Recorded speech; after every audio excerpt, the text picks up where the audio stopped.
Welcome to this air cargo panel. My name is Andrea Gruber. I'm head of special cargo at the International Air Transport Association. Just briefly introduce myself before I actually introduce the panel of distinguished guests we have today. So within IATA, I'm actually responsible for all the regulations related to transport of live animal, perishable, and especially pharmaceutical. So really dedicated on the special cargo. And for those who don't know, the International Air Transport Association, it's the trade association for the world's airline, representing some 219 airlines, about 82% of the total air traffic. And IA's mission is really to represent, lead, and serve the airline industry.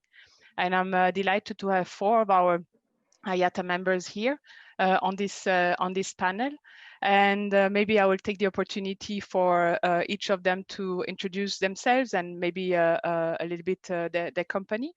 So I will start with you, Bahadir, by you, Kaizam, Special Cargo Manager at Turkish Airline. Would you like to introduce yourself?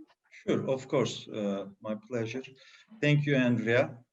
My name is Bahadir Büyükkaymaz. I've been with Turkish Airlines almost 10 years. I am based in Istanbul. I am responsible for pharmaceutical, life science, healthcare products, as well as perishable. I work as a product manager. I deal with a lot of quality issues, SOPs, training, audit, and our product features. And as Turkish Airline is a CIV certified airline, I was a part of that project as well. So thank you. Thank you very much, Bahadir. We have next Julian Such, Head of Global Sales Pharma at Emirates. Julian, would you like to introduce yourself? Thanks, Andrea. Yep, Julian Such. I head up our global pharmaceutical product based in our headquarters here in Dubai. I've been in the transportation sector now for 20 years, in the air, specifically in air freight pharmaceuticals for just over 8 years now. Predominantly before that, I was with freight forwarding, also looking after pharmaceuticals. My role at Emirates is everything that combines temperature controlled pharmaceuticals, including all the, predominantly from a commercial perspective. I have a counterpart that looks after the operations side. Thank you, Julian.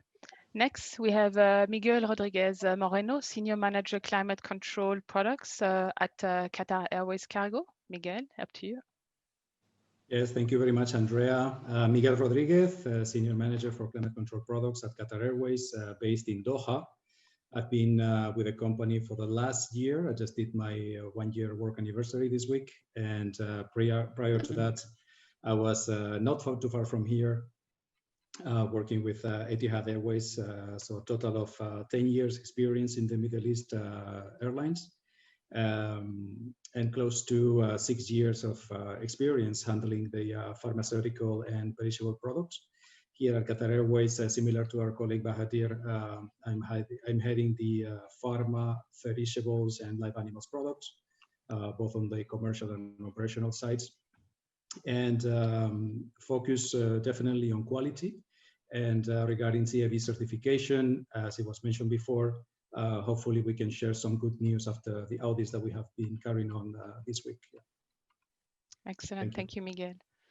Fitsum Abadi for MD Ethiopian Cargo and Logistics Service at Ethiopian Airline Enterprise. Can you introduce yourself, please?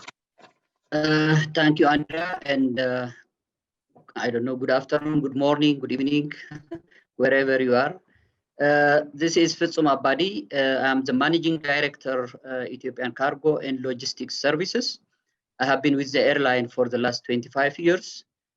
Before that, I was an auditor, a general auditor for almost close to 4 years. So 29 years on at work experience, but 25 years in the aviation industry. I am responsible for the entire cargo business of the airline. I have MBS on marketing specialized and also business administration. and I have also Masters on Leadership. So that's it. That's already quite a lot. Thank you, Fitsum.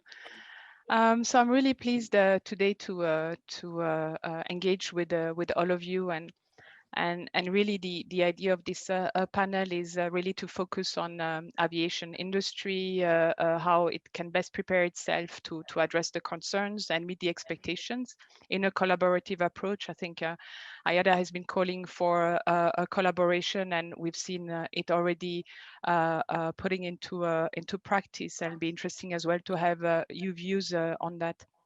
But it's also about sharing industry's readiness and preparedness to manage globally a temperature-controlled supply chain to meet the upcoming demand. So I think initiatives from your side together with the industry would be interesting to share, to see what is possible, what are the bottlenecks, but we'll go into deeper in that discussion. So if we look at the situation now, and before I'll be asking you a few questions and to get your views. We have been now 9 months in this crisis, and if we look a little bit of the economic outlook, I mean, air cargo continued to recover, although the pace of improvement softened modestly compared with September. If we look at the near-term outlook for the industry, it reflects that operating environment has been supportive for air cargo more than the passenger business. But I think what is a key element today is the lack of capacity that remains one of the greater challenges to faster recovery in air cargo. Belly cargo capacity comes back only slowly since airlines have been adjusting their flight schedule to new travel restrictions, and dedicated freighters have increased capacity and utilization rates, but it has not been enough to offset the overall capacity decline. And I think overall the situation has brought the challenging situation of connectivity and capacity that will certainly be one of the elements that will come across this discussion. But maybe a question that I will ask you all as an introduction. I mean, this crisis is unprecedented as far as aviation is concerned, and cargo's current outperformance is due to the ongoing demand for transporting products such as pharmaceuticals. We've seen the PPE as well over the last 6 months, e-commerce, especially end of this year, and medical equipment. And how has your company coped over the last 9 months, and what are the lessons learned, especially from, as I said, the PPE transport earlier this year? Maybe starting with you, Bahadir. Thank you, Andrea. Well, as Turkish Airline Cargo, when we look at the 10-month period within this year, we are really satisfied. We have grown up again. So when you look at the pharmaceutical, life science, healthcare portfolio, we have grown up more than 40%. Comparison to the market looks like 5% pharma went up. So it was a pretty well year. But I am just talking about air cargo. When you look at the passenger side, you know, they've been crying all year around. So there is a financial difficulties for the passenger side, and you know, we had the same obstacles, difficulties, and so we had to ground a lot of passenger aircrafts. But I believe the other colleagues will agree with me. As air cargo industry, we did a great job. We reacted, we adapted very well to overcome the COVID pandemic era, and we move along a lot of pharmaceuticals, life science, medicine, personal protective equipment, masks, gloves. So it was really good, and we did a lot of evacuation flights as well. Some you know, charity, some medicine movement as well. So that's about it. Yeah. Yeah, thank you, Bahadir, and I think you've been calling to confirmation from maybe your colleagues in terms of the key role that air cargo has been playing over the 9 months, and in terms of lessons learned, maybe Julian, you would like to add something? Yeah, no, I think look, in the entire history of the aviation industry, they've never seen anything like that, right? So it came as a big shock. If you think of 70 to 80% of the world's cargo travels on passenger aircraft, and when that was instantly put down overnight, it left us with a big problem. One of the main things, of course, that was needed was the PPE, right? So I think it was about being very innovative and quickly putting flights back in the air. I think as Emirates, we were definitely one of the first to start implementing flights very quickly. Very fortunate to have a very large number of 777s with great capacity, not only the freighters, but the packs. However, there's great collaboration with everyone and coordination to get approvals from governments to start flying back into countries, etc. And you have to be very, agile. And potentially nothing's out of the question. I mean, who would have ever thought that you'd put an A380 in the air for cargo only, right? And we have seen that happen. I think when we first looked at it, we had 11 freighters still flying, but the demand in certain sectors, predominantly PPE, pharmaceuticals, and food, were very high. But what we were able to do is just move capacity very quickly to the origins that were needed for uplift, and we were able to take that to the markets where it was needed. Okay, interesting. Maybe on your side, Miguel, would you like to add something about the lessons learned? And I think there are value points that have been made by your colleagues already. Yes, indeed. I mean, one of the things that came with the unprecedented crisis that we had is the need to deploy capacity on a very short notice to different locations around the globe. And thanks to the large fleet of freighter aircrafts that we have in Qatar Airways, plus the extensive fleet of passenger aircrafts that unfortunately were not under use, we were able to cater to the increased demand of goods to be moved around the globe. Again, not only the PPE or pharmaceutical shipments, but also a large amount of perishables, food supplies, in order to keep the food supply ongoing. Definitely, there were lessons learned during the whole process, and we had to fine-tune processes in terms of government contacts to get access to those permits faster and more efficiently. As well, the communication, both internal and external, working very closely with our handling partners. One thing that came up as well during the whole crisis is the personnel, right? The manpower that were also affected by the COVID-19 virus. So many GHAs around the globe suffer from reduced manpower to be able to cater to the increased demand. And we were able to mitigate that risk flying to other alternative airports. If we're talking within Europe, it's known several challenges at Luxembourg Airport, and we were quite quick to divert those flights to other secondary airports, or like Liège or Maastricht, or even using Paris-Charles de Gaulle to move the cargo into Europe and out of Europe. So definitely, manpower was a big concern during the crisis.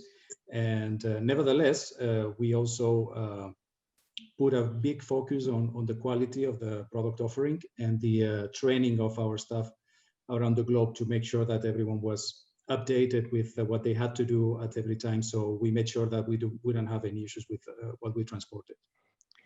Yeah, I think, Miguel, you made a very interesting point in terms of capacity building, because it has a weakened as well in terms of the resources, whether it's the COVID, the lockdowns, it has weakened the operations, but we'll definitely come back to that. But one aspect you mentioned, Miguel, one of the products is perishables as well, and maybe Fitsum, I mean, the lessons learned over the 9 months, and we've seen very quickly with the capacity crunch as well, and the availability decrease in flowers, and Ethiopia is very important, and perishable as well. That has really a huge impact on the exports. And so over the nine months, how did you cope with those different type of situations? Yeah, thank you again, Andrea. What we have learned during this unprecedented pandemic crisis is how diversification business strategy pays off. Since the airline follows as a corporate strategy diversification, we have different business options, business units, cargo and passenger. Airlines who were dependent on only passenger has suffered a lot because of this pandemic, while airlines who had options like cargo, MRO maintenance, and other business options have successfully navigated this pandemic by moving their resources into the other business units. What we did as Ethiopian Airlines was as soon as the issue comes in and the passenger, which is about 80% of our business revenue, was grounded, we shifted to cargo business and MRO business. What we did was we restructured the cargo business by moving human resource from other business units to cargo to build capacity in the human resource. And we also moved passenger aircrafts, wide-body passenger aircrafts, first at the beginning with their seats, loading cargo on the seats. Then when it goes deeper and deeper, we removed all the seats to gain volume, more volume on the cabin. So by doing so, we managed to generate significant revenue that can help survive the organization. So in the process, the fast decision making, most flexible approach, agile by the well-experienced leadership of the organization has helped the airline to move its focus from a growth into first cash control strategy. That cash control was by minimizing costs and maximizing as much revenue as possible, both from cargo and from MRO. During the process, of course, that pandemic brought also a big crash on the perishable flour. But the good part of Ethiopian Airlines is we operate a kind of triangular operation. We go with different supplies, medical supplies, electronics, textiles, different supplies to Africa. Then we go to Europe and bring other important products to China, and from China, the PPE to different parts of the world. So when flour was decreasing to Europe, we reroute our flights by dropping cargo, other supplies cargo, commercial cargo, medical supplies in Africa, and going to Europe and pick up from their other supplies to China. And then this triangular operation has helped us to generate more revenue, not to depend on the flours. Besides, at that time, if you remember, the prices were high, so we were quoting prices as high as we can, and it was all taken. And the other thing was a lot of United Nations organizations like WFP, WHO, African CDC, USAID, UNICEF, UNHCRs were moving a lot of supplies, human aids from different parts of the world, and we were really using that very short window to maximize revenue as much as we can. We have also invited a lot of carriers to maintain their aircrafts, which are already grounded in our MRO. So that has also given us a lot of revenue. And the same was chartered by repatriating different citizens from wherever they are to their homeland. These three things have helped the airline to navigate successfully during this pandemic difficult time. Very interesting. Thank you, Fitsum. I will come back to some elements that were mentioned, and especially when it comes to capacity building and training. And I have a question to Bahadir and Julian, and we see that overall, and that's for all of you, we have seen the airlines being really agile, adapting, moving their or transforming their passenger aircraft for cargo only aircraft, becoming non-normal operations, let's say so.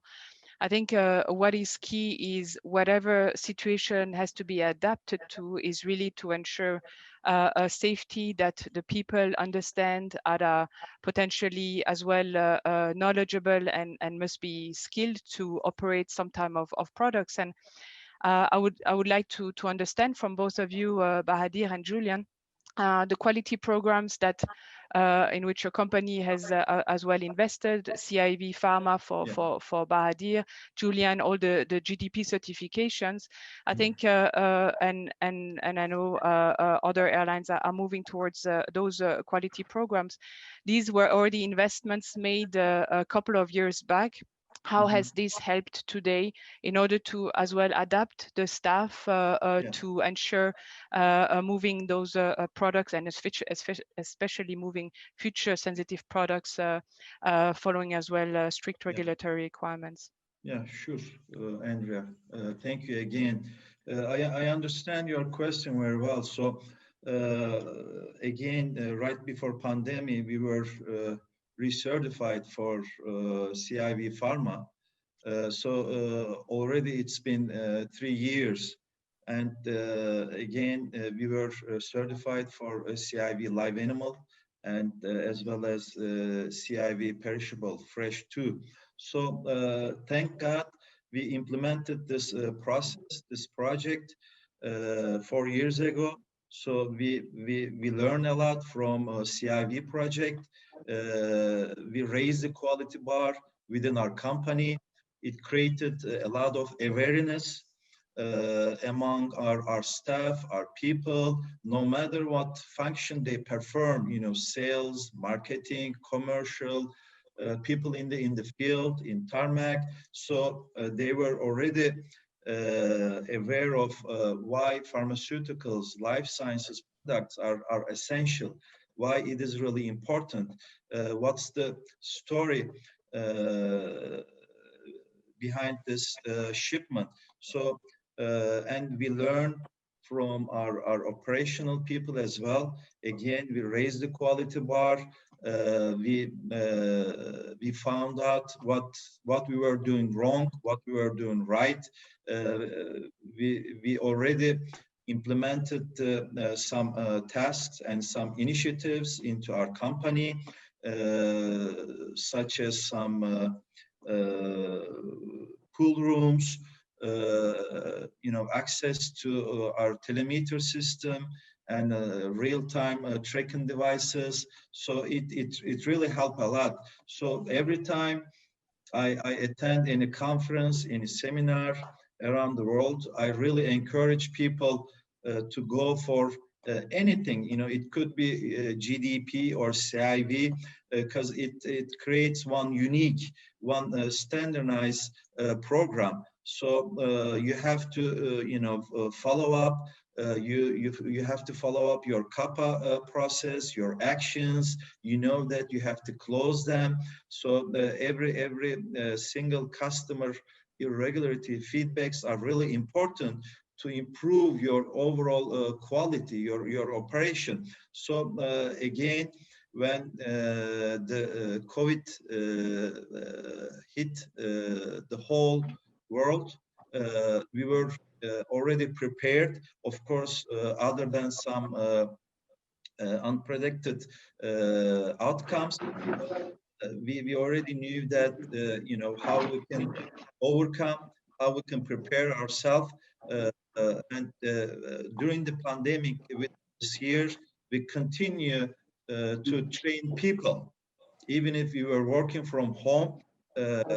And frankly speaking, every week we receive personal email from our CEO, board of directors.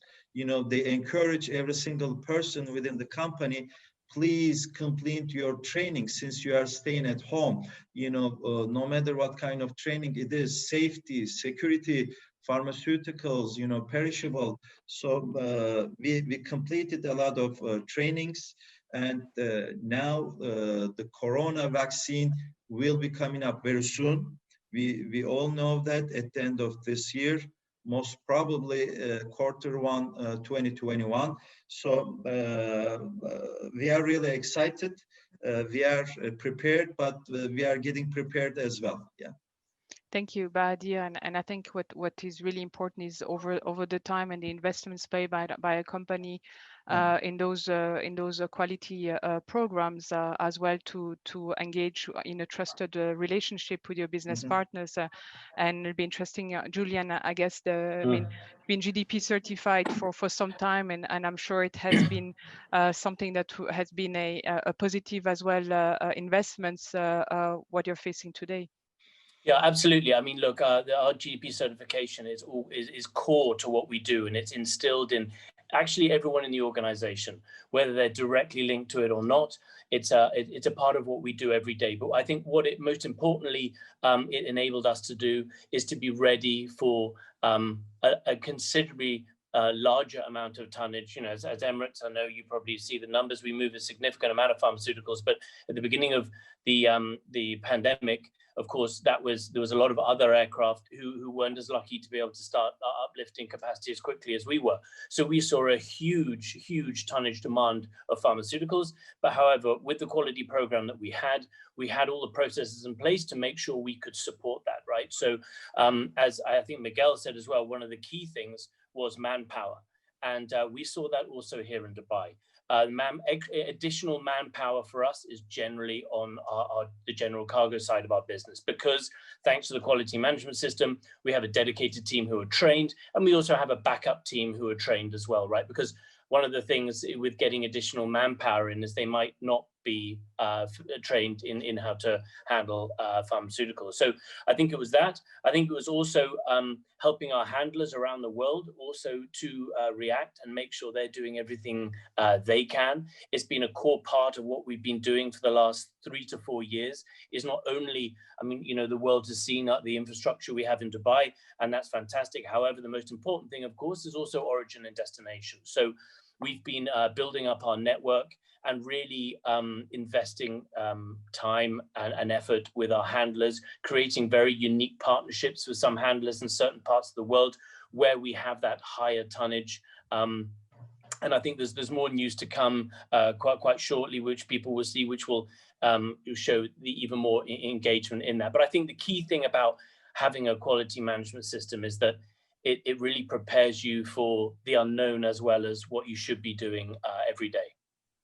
Yeah, I fully agree, Julian. I think what is important, it's not just a program that is airline only, it's how it's translated as well with its suppliers and clients. And I know, Miguel, you're really well aware of the CIV, having achieved the CIV Pharma with your previous company. Now I'd like to look into more the African region, which will be quite a challenging aspect, and that's a question to Fitsum and Miguel. If we look at the distribution in Africa, it will be challenging on itself, especially in terms of the overall infrastructure. The WHO, through the COVAX facility initiative, is looking at solutions to ensure that the continent of 54 countries has access to at least 200 million doses for affordable vaccines for COVID-19. And how ready are the African airports to receive the vaccines in terms of infrastructure? Are such airports also able to handle transshipment while meeting the transport temperature condition requirements? Maybe first with you, Fitsum, and maybe Miguel afterwards, because I mean, from your network as well, you have some interesting destination into Africa. Definitely. Fitsum? To be honest, the most challenging in the logistics transportation of this era is this vaccine transportation right now. And I have to be so pessimistic in saying that the most of the African airports are not ready with cold chain maintenance, cold storage. But if you remember, during the PPE distribution, Ethiopian Airlines has reached 52 countries distributing these PPEs in Africa with JACMA donation, China government donation, Ministry of WHO donation was in collaboration with WFP.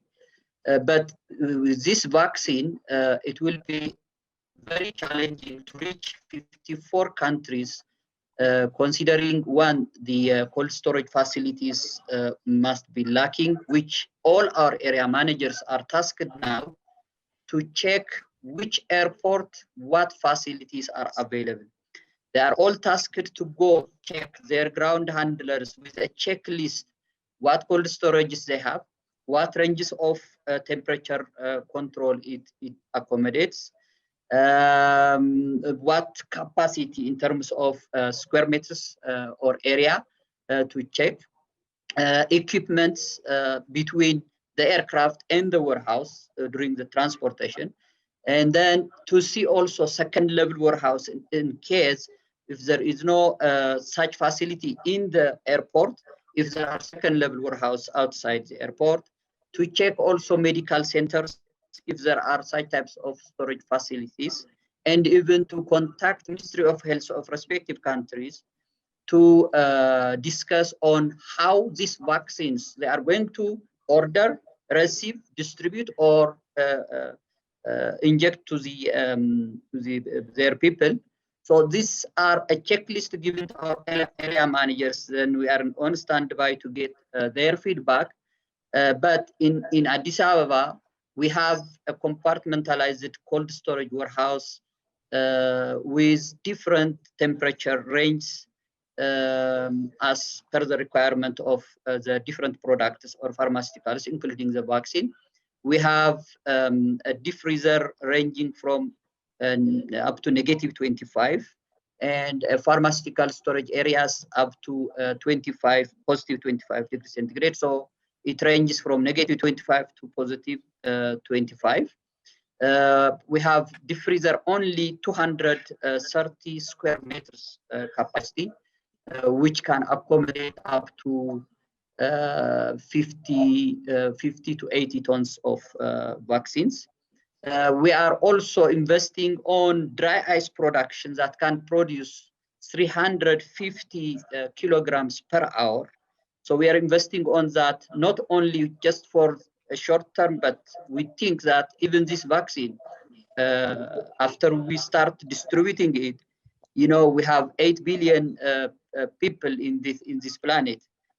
To vaccinate 8 billion people will take definitely some time, 1.5 years or 2 years, even beyond.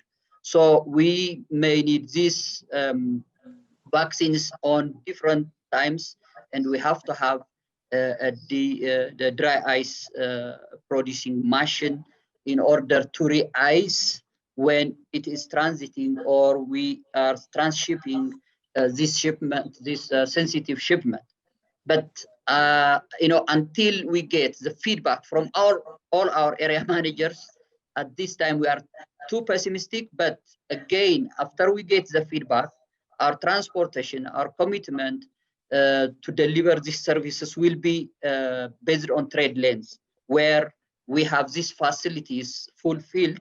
We will have to focus these vaccines for those trade lanes where there is a cold storage facilities. So we are in a process of getting feedbacks from all our area managers in the entire African countries.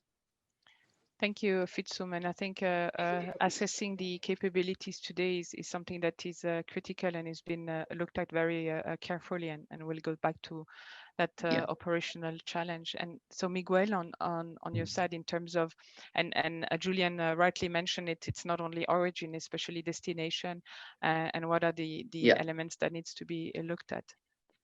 Miguel? Correct, and this is where it's key, the supplier management programs that you have in place, regardless of a particular certification or a quality management system, which definitely reinforces that requirement.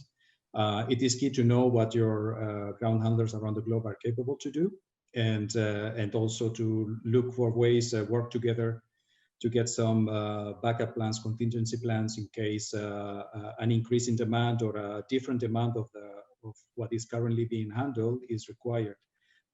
We do fly to almost half of the countries in Africa, of close to 20 destinations, and definitely the challenge is going to be to those airports that are not, let's say, from the most developed countries in Africa. And it will be very important for the logistics companies to work very close together with authorities, with the local authorities, to facilitate import procedures for vaccines, so they can be delivered to consignees as quick as possible. Because as we are all aware, the cool facilities at airports, not necessarily in Africa, but also around the globe, not all the airports are well equipped with temperature control storage, or at least not dedicated to pharmaceuticals. I mean, there could be temperature control storage, but it's shared with other commodities. So here it's key to have that information, as Mr. Fitzum was saying, to know very well what are the capabilities, and once we know which volumes are going to go in which form, what's going to be the temperature requirements, then that we can have those more concrete discussions on what are the options for arrival. So definitely it's going to present a challenge for some of the vaccine types. Then it's a question as well to know if the vaccine that is everyone talking about, the one that presents more challenges in terms of dry ice, if that's the right one for certain countries. That's another question that would need to be discussed. And perhaps for the countries with less facilities or less infrastructure, it's more suitable to have other types of vaccines which don't require that stringent conditions, perhaps. Thank you, Miguel.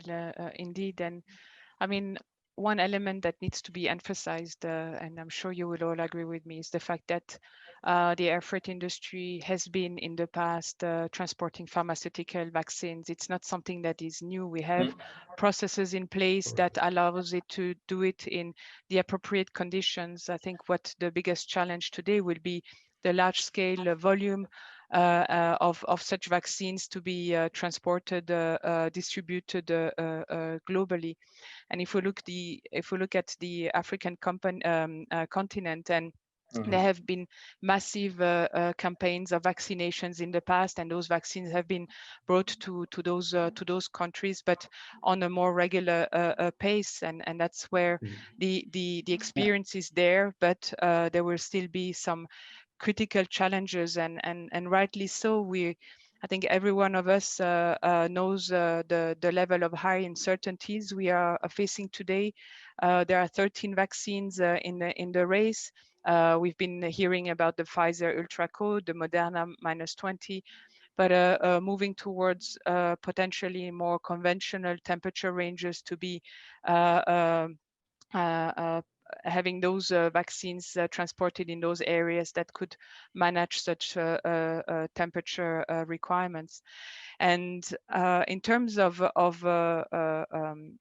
meeting the requirements, the process, and as well on the procedures and processes, that I would like maybe just to deviate a little bit, and it's really, because we're talking about large volume and high valued vaccine, we have as well on security measures processes in place, but these will need to be reinforced, especially to avoid any thefts, counterfeit, tampering, contraband. Are there any collaborative or engagement with the authorities to reinforce those security measures, knowing that we're not talking even for the PPE, we had conveys even going to and from the aircraft. I'm not asking you to disclose any security protocols here, but what I'd like to understand is how close is the engagement with the potentially the authorities or your business partners in that respect. I'll start maybe with you, Julian, and then Bahadir. Yeah, security is hugely important. I think everyone probably does understand, even as being a passenger, you know, all the security measures you have to go through at an airport. And I think cargo is the same, if not even more stringent, especially with all the screening and the known shippers and all that kind of stuff. But it's true still, you know, this is going to be such an important mission that we're all on to make this successful. I mean, as Emirates, you know, we also have within our group of companies, a security company, who also, again, follow cargo from the facility to the aircraft, etc. But I think it also comes down to supplier management. Again, I think in all of our hubs, we have everything fully tight and under control. But it's working again with our suppliers and our partners in other countries to make sure that this element is really tied down correctly. Because yeah, if that slips at all, then you know it is going to have a detrimental effect to everything that we're going to try and achieve. Thank you, Julian. Bahadir, maybe your views. Yeah, Andrea, thank you. I know the security is one of the most critical points in COVID-19 vaccine shipments. And yes, we've been discussing internally with our stakeholders in Istanbul, and it's not 100% sure, but we are planning to add more people in tarmac to supervise, to escort some of the shipments. At least we are going to say that we are under the aircraft, like valuable shipments. Of course, we cannot supervise each shipment because we are talking about very, very big volume for vaccine shipments. This is one initiative we are going to take. The other one is we talked to our local authorities, airport authorities, police enforcement to be at present in tarmac in Akron. So at least we can cover some areas in the airport in Istanbul. But again, this is only Istanbul, our transit hub.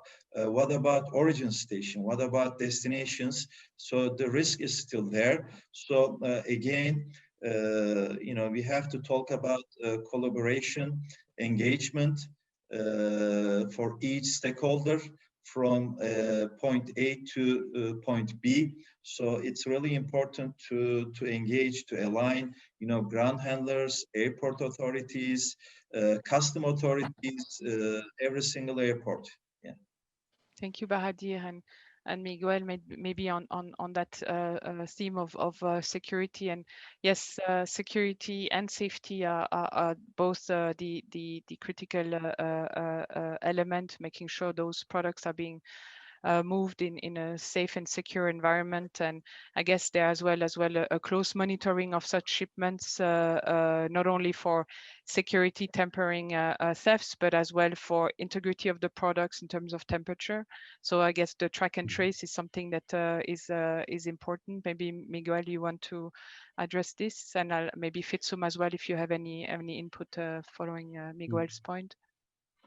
Yes, definitely. So at Qatar Airways Cargo, we are definitely working very close with the security department and the Civil Aviation Authority to make sure that our security protocols and protection of goods around the globe are as tight as possible, and we avoid any unfortunate situation.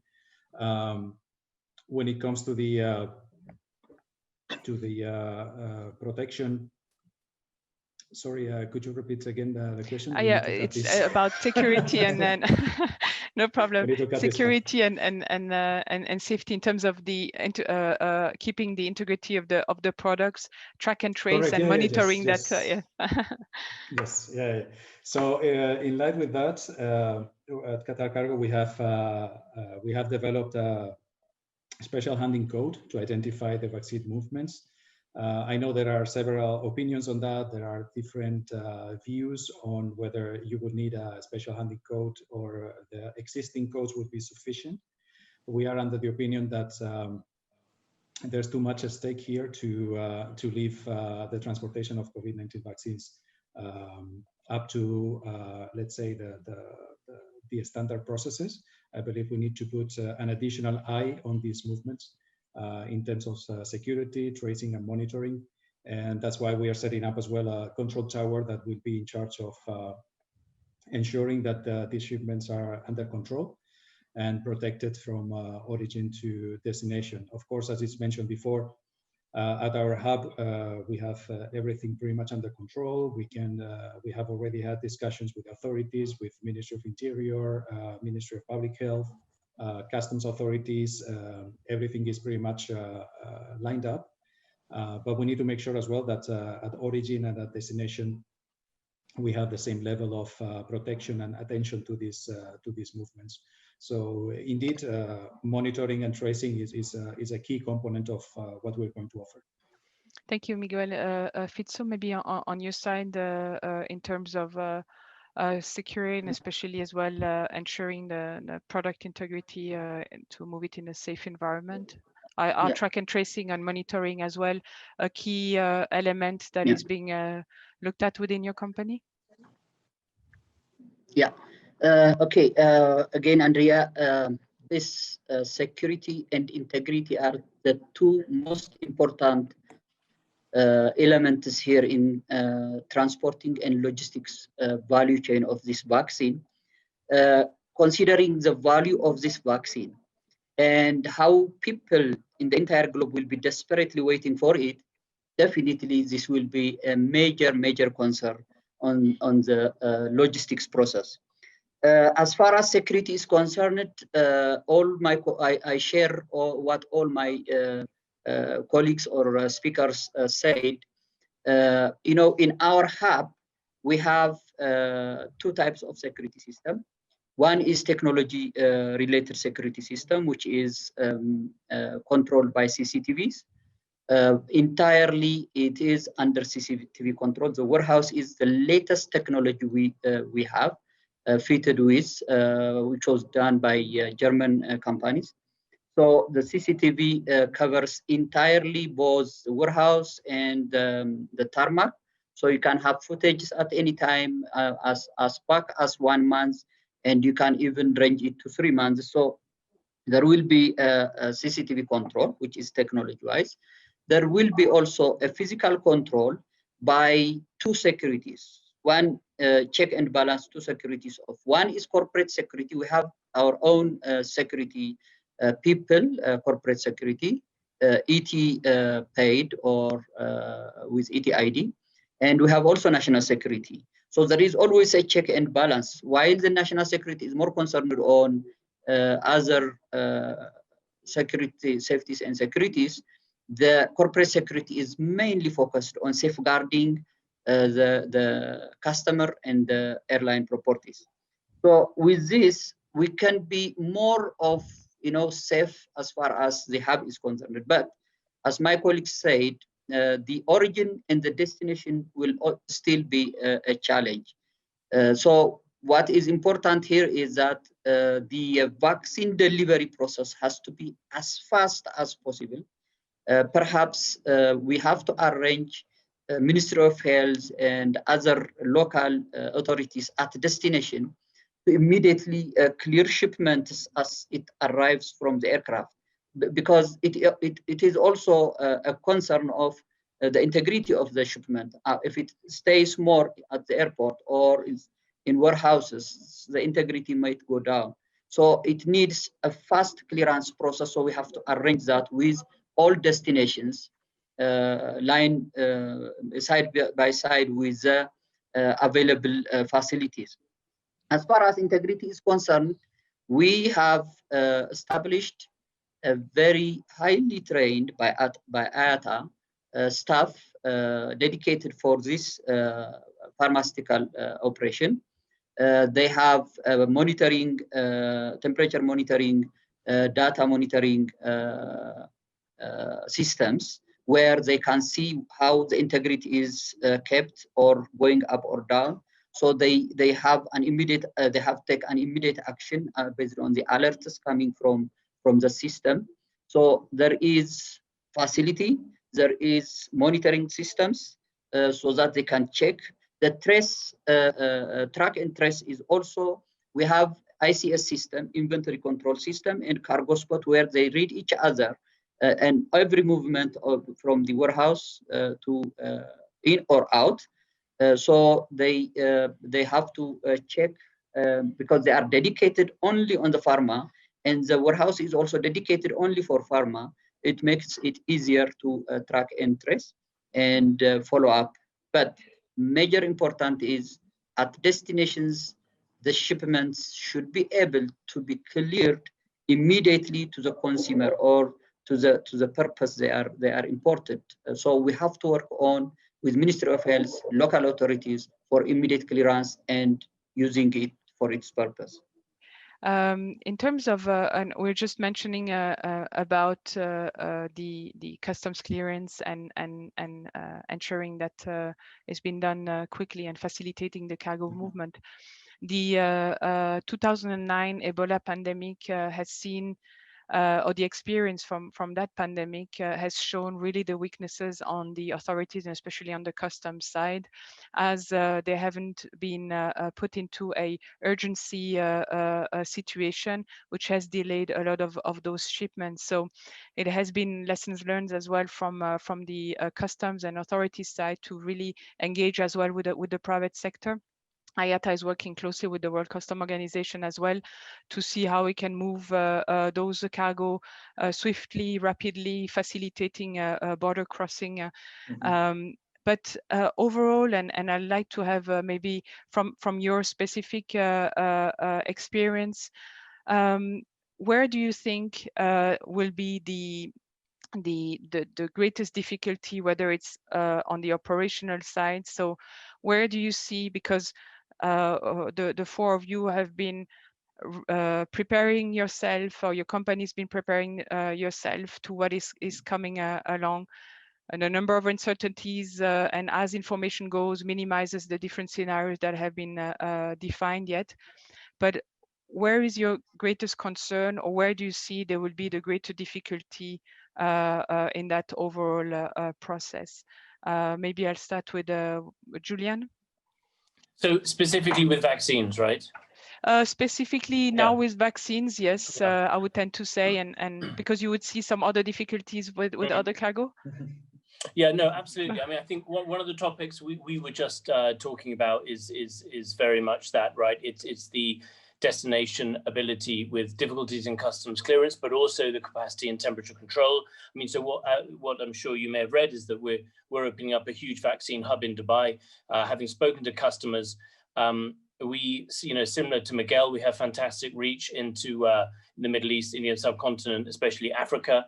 And I think the important thing is that if full 777 loads of vaccines land in certain countries, there's just absolutely no way they'll be able to be handled correctly. So we're using potentially a hub system where we can bring them in bulk into Dubai, and then using our capacity, network, and frequency of flights is then to drip feed them then into the markets that are needed. Of course, the other, I think, large one that we've all been on a lot of these webinars and things people are talking about is still the capacity, right? I mean, capacity, I think, is going to be one of the critical things. And one of the biggest things I've been talking about with everyone within our own organization and to customers is that we also cannot forget about the current pharmaceuticals that we move and the importance of a lot of the oncology drugs that we move and stuff, which are, yes, we are in a pandemic and people are getting sick from COVID, but there's a lot of other sick people around the world. And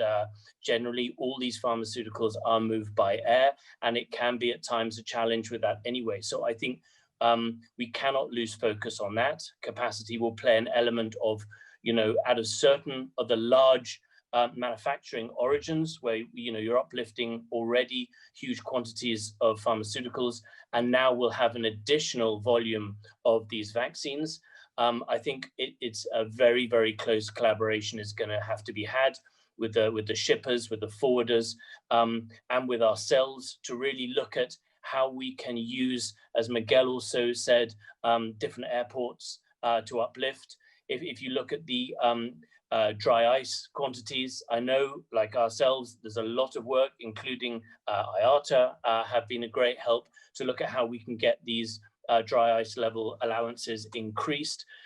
So that would potentially mean splitting up volumes across different cities, uplifted, and then moved to destination as quickly as we can. But you can uplift only as much as you can deliver to destination, right? So I think those are the three big challenges. I think for me are definitely capacity, dry ice, and the ability for destinations to be able to handle potentially large quantities. Thank you very much. I think that is greatly put forward. Miguel, do you have on your side, do you see similar or additional difficulties of what we're going to face? No, definitely, I can subscribe everything that Julian said right now. It's a matter of the engagement from all the stakeholders. We can prepare as much as we can, but if at the end of the day, once the shipment arrives into X destination, and then there's a delay in the process of clearing, if the consignees are not able to collect their shipments on time, and then some precious time is wasted on the packaging performance, then all the efforts that we do would be a little bit worthless. So it's definitely the classical topic that is discussed in many forums of collaboration and transparency.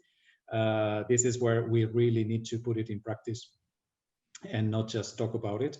And I think on our side at Qatar Airways Cargo, we are engaging with all our partners around the globe.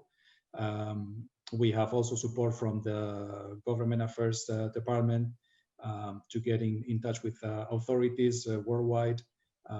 We have set up very good communication at our hub here in Doha with the customs authorities, which is key. We have managed to clear trial shipments within 25 minutes from aircraft arrival to delivery to the consignee. So it is key that when this collaboration is actually put in practice, it works. So I could only encourage to keep working in that front. We are doing it on our side. I'm sure that Julian and Bahadir will be also working on that front. So if we put this in practice, then I'm sure that no matter what the shipments go from and to, we will be able to provide the best service to our customers, which is the end goal, right? Yeah, thank you, Miguel. And to that, Fitsum, I guess, would you see where would you see the greater difficulty in addition to what has already stated? Some of the points you've mentioned earlier when it comes to as well last mile and the destination. I think that will be most probably a critical element that will need to be faced. Yeah. As most of the speakers said, customs clearance authorities, clearance processes are a little bit bureaucratic when it comes to Africa. So with these types of sensitive shipments that needs fast move and fast action, definitely I expect, and we are going to also raise it in every transport of this shipment, the Ministry of Health of respective countries should be able to have the power, the influence to put some pressure on fast clearance processes in order to get these vaccines cleared and go to the medical centers where the people that needs this vaccination can get as fast as possible. But again, the worst has to be expected. So in cases of some delays, as I said earlier, since we are going to plan as per trade lane where facilities are available, we have to make sure that any eventuality is managed in a way that the integrity is kept for a while, for a certain period of time, in case of some delays. So dry ice is very important. As one speaker said, still dry ice limitations are a lot because of the dangerous part of it. So its quantities has to be a little bit increased. We have to make sure that there is dry ice sourcing at each and every destination, where in case of delays, immediately re-icing has to be done. So Ministry of Health should able to enforce or to pressure such types of bureaucratic delays to be as fast as possible in order to keep the integrity. But our colleagues will have a real-time reports for each vaccine transport, because there will be tools inside where it can digitally report where what is happening on the integrity, and pressuring the authorities to show them that, okay, you see, the cold chain is about to break, so it has to be immediately cleared. So there will be mechanisms that can help to facilitate the clearance process and control bureaucracies. Thank you, Fitsum, and Badir, maybe on your side, I know there's a lot of elements already shared. Are there additional challenges you see? I totally agree with my colleagues, Julian, Fitsum, and Miguel, and these are key requirements and considerations to have a look at, and I think we already discussed about the ground handler capabilities as well. Every stakeholder is great in their hubs, in the transit points, but there are some, like Fitsum said, there are some tough countries in Africa. We have very, very limited visibility. Sometimes I know I talk to my colleagues in Africa. Sometimes they don't even have access to the warehouses, tarmac, because some of the warehouses fully governed by customs, and we don't really know what's going on in the warehouses, in the cold rooms, where the package is it sitting in tarmac? How long has it been sitting in there? So it's really important to engage together, align together, and it really depends on our ground handlers' capabilities. We assess them regularly, and 2-3 months ago we already started again ground handler assessment process once again, and I already mentioned about our task force, centralized operation control center working in Istanbul. And before COVID-19, of course, like the other air cargo carriers, we've been moving a lot of vaccines and pharmaceuticals. So everyone has an experience, but we wanted to create one unique COVID-19 vaccine SOP. So this is one thing that we might consider. And again, facilities, infrastructure, security is really a crucial point. And one thing I hope our governments will support us. Again, we all do business, so we all need to make money. it's not easy to uplift Boeing 777 freighter with 2-3 tons shipments. So as long as our governments, our official authorities support air cargo carriers, we can move around easily. Yeah, thank you, Bahadir. I think there were very important points that have been shared, and I'm looking at the time, and we're reaching the end of this discussion. But I think some of the points, if I may summarize, is really, and what came across is really today the uncertainty that have a great number of implication on the supply chain planning efforts. And the main challenge is certainly to respond to such uncertainties, and that's why IATA, together with its members and U4, have clearly expressed it, the need of appropriate engagement between the private and the public sector collaboration, which will be a key. And really, the success will depend on a comprehensive and early planning, close and ongoing communication, because communication will be a key element as well in that overall process. But most importantly, commitment to implementation. And I think what you have shared, all of you today, is really the commitment to make it right, to respond to such a upcoming challenge.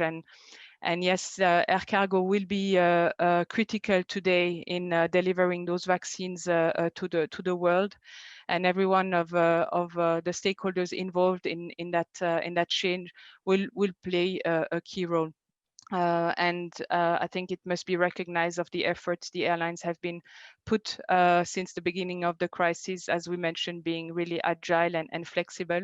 So I can only encourage the good work and really encourage as well the appropriate communication together with the airlines. So it's a call as well to pharmaceutical companies and freight forwarders to really move away from bilateral communication to multilateral communication, as we are all looking at the same goal, is that potentially all of us, and hopefully all of us, will have those vaccines ready. And the biggest wish I have is to see the aviation industry back and having the aircraft back all in the air, with the passenger being confident in taking those flights. Yeah. So on that, I would like to thank you, Bahadir, Julian, Miguel, and Fitsum, for this very interesting sharing information. And with that, goodbye. Thank you. Thank you. Thanks. Thank you. Goodbye. Thanks a lot. Have a good day. Yeah.